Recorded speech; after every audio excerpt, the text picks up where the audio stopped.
வணக்கம். நான் உங்கள் நந்தகுமார்.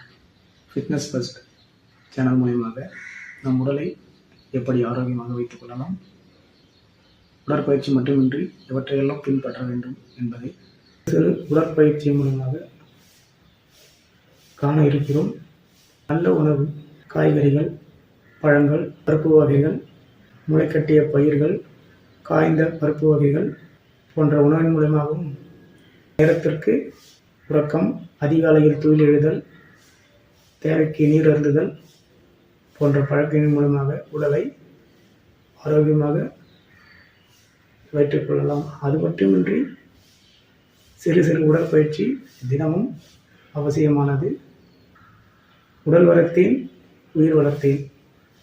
திருமூலரின் கூற்றுக்கேற்ப நம் உடலை ஆரோக்கியமாக வைத்துக்கொள்ள 1 மணி நேரம் உடற்பயிற்சிக்காக நீங்கள் செலவு செய்தால் மீதமுள்ள 23 மணி நேரம் ஆரோக்கியமாகவும் சந்தோஷமாகவும் வாழ இவ்வுடற்பயிற்சிகள் துணை நிற்கும். தினமும் உடற்பயிற்சி செய்வோம். அடுத்த காணொளியில் நாம் காண்போம். வணக்கம்.